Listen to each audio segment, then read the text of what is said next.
If our waters are sick, people get sick.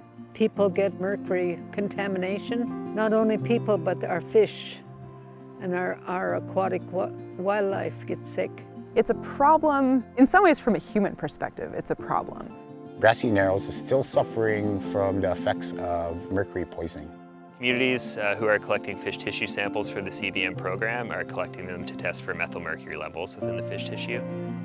Mercury is an element to begin with, so part of the periodic table of elements. It occurs naturally because it's in food that we eat, and if there's too much of it, it's harmful for us. Other animals are a little more resilient, so things like fish, they can have a lot of mercury in their body before it becomes a problem. It's a form called methylmercury, and it just binds really tightly to the proteins in your body, so predominantly your muscle, and it ends up just staying there. The whole process that we use for sampling fish starts with catching them, and so really depends on the lake. We use a variety of methods of capturing fish. Before the fish is handled in any way other than just with the dip net, we anesthetize them. We use a fish anesthetic, and it's a sedative and a pain reliever, so it means that the fish is calm, not likely to injure itself, not going to flip around when we're handling it.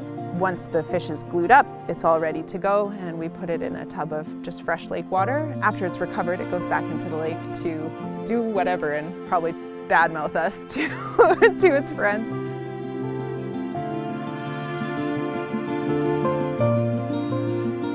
For fish samples, communities can reach out to local labs, whether that's private or university-based. And for water samples, you can also send those out to private labs as well. After the fish are sampled, we get the results back from the lab, and from there we compare those methylmercury levels to guidelines set out by Canada for safe consumption. And if any are exceeding those guidelines, we notify community leadership and let them make decisions based on that.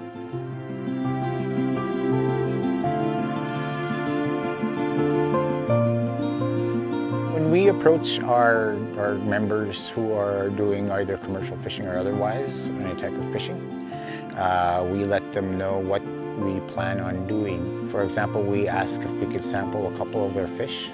We'd be taking some of the scales, for example, depending on what we're looking for. You have to explain to them what you're doing. You got to let them know that you're here to help. Give them as much tools in their own arsenal to make sure that they're living very comfortably out there. Over the years, I think since the treaty was signed, there has been a lot of logging throughout the area, in different harvesting zones as well, I guess. But however, there's been past paper mills that did not have proper environmental management.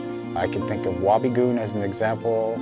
Grassy Narrows is an example there with the Minamata disease. It's very mindful in the back of Treaty 3, all the communities' minds to make sure that that doesn't happen again. So there's a number of benefits for any community participating in the CBM program. The youth are going to be more connected to their lands and their waters.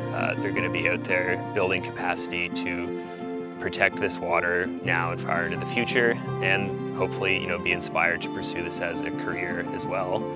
For the communities themselves, benefits are influencing decision makers for water management, fish habitat, holding industries accountable for their impacts on the environment, and also guiding future restoration and mitigation work for environmental projects.